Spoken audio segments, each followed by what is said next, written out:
Well, one of my main security guys is active NYPD, and we've had a lot of conversations.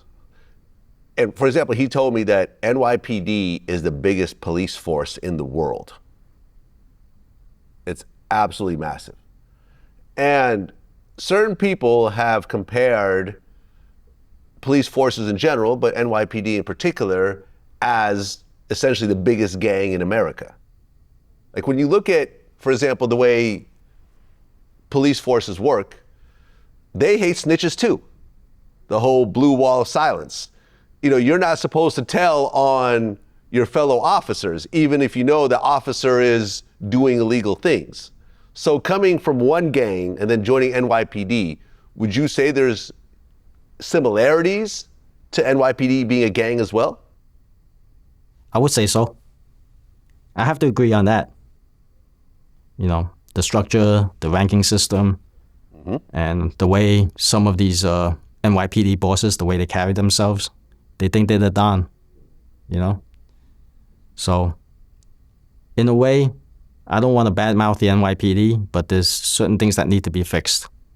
In the academy, when I was in the academy, I was taught that we're the biggest gang. So, your guy in security is probably around my age, maybe, because that's what we were taught in the academy, that we're the popo, we're the biggest gang in New York. We're bigger than some military in some small countries. When you call for backup, you have your brothers and sisters in blue come to you within seconds, right? What gang can do that for you? So when you're a young kid, right, and you're easily influenced, right, they're gassing up your head. To me, I was already older. I was, almost 25, 20, so I wasn't some young 20-year-old kid coming in. So when I joined the police department, I had in my mind that, and I tell some of the people who I work with, treat it as you're working for the public. You're a public servant. Treat it as your customer service, and you can't do no wrong. You treat that, keep that in mind, that you are customer service to the people. And I even told them that back in when I first came on the job. And you won't have any issues, right? And that's how I carry myself. I'm a public servant, and it's customer service. I'm providing you customer service. Look, I grew up always taught to respect the police. And in general, I haven't had bad experiences with police until I started living in New York. And there's two instances that I can remember off the top of my head. Like once I go into a precinct in Brooklyn and I had donated my car to a charity and I just wanted to tell them that the car was donated so it wouldn't be reported stolen. And I'm explaining to the guy at the desk, and as I'm explaining to him, he goes, "What are you, a fucking idiot?" And I'm looking at him going like, you wouldn't be saying this without that badge. It was a big, fat, middle-aged guy, and I'm like, I'm not insulting you. I'm not doing anything, and this guy is like clearly just insulting me just for no reason. This other time, I got pulled over, and I had a suspended license. I had forgotten to renew my license and so forth.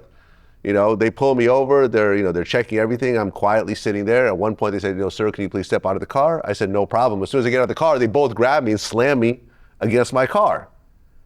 And I was just like, "What are you guys doing?" Well, we don't know what you were going to do. And I'm like, I was not resisting. I was being polite. I was doing everything to comply. And you guys are roughing me up for absolutely no reason. And I felt like this is only happening in New York for some reason. I'm not saying there's not cops like this everywhere, but for some reason, I feel like NYPD has this sort of arrogance that I just haven't seen in other places. Would you agree with me? It all comes down to training. And it all comes down to training. That's number one. And number two, it all comes down to how the bosses treat you, the underlings, like how the sergeants, captains, and above treat the cops. It gets passed on to the public. So you can just imagine how the cops are getting treated by their supervisors. Right, so it's all about training and all about how they're being treated in the precinct, and it gets passed on. All right, that's why just treat everybody like you're treating a relative coming in to make a report. Like a loved one, Yeah. Like I said, I'm not saying all cops are bad. I'm not anti-cop on any level, but whenever I've had bad experiences, it was always in New York or Brooklyn. And I don't know, with it being the biggest police force ever and just the amount of people they have and the amount of power they have, I remember seeing on 60 Minutes after 9/11, the chief of police in New York said that they have the ability to shoot planes out of the sky now. Like the kind of hardware between the tanks and every weapon known to God. NYPD is a fearsome force. I mean, even when you go to One Police Plaza, it almost feels like you're walking into some sort of fortress. It's just very different than other places. I can say one thing. If you get away with something, it emboldens you, right? Just like in the gangs. If we get away with certain crimes, it emboldens us to do it again and again and again. So if the NYPD is getting away with certain things, it emboldens them to do even more. So we got to find some way, they got to find some way to make the cops accountable for their actions. Look what happened to me. If you read in the papers, it's all public information, right? Right, we'll get to that part. We'll get to that part. If you get away with certain things, it emboldens you to do other things, for example. Yeah. Right? I'm only saying what's public information, okay? And this is after what happened to me, okay? And these guys made the papers. You got Anthony Carrera, right, who got arrested for the PPP fraud. That's in the papers. I'm not going to talk about it, but I'm just going to mention only what's public information already. You got John Dandola, who made the papers for doing what he tried to do with trying to get this cop fired or this detective. You got James Cobell, right? And all these guys were involved in my case, right? He made the papers with what he posted on the rant, and he was the commanding officer of EEO. Okay? That's why my case went nowhere. Dandola was the one who had my case from IAB. Right? Then you have William Greer, with his drunk driving, hit and run. You're a cop. You hit something, you don't run. You're held to a higher standard. Where's the integrity? Right? So you have Yusuf Isa, right?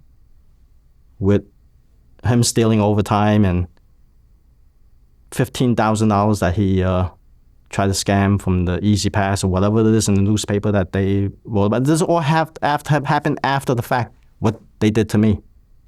So these are the characters that I was dealing with working in that small office.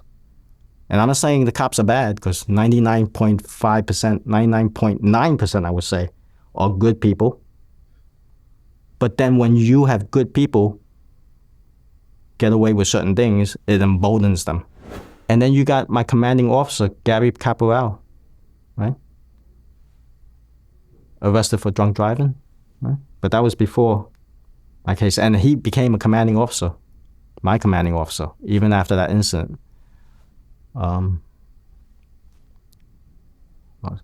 So all those people in my case who involved with trying to get me fired, right?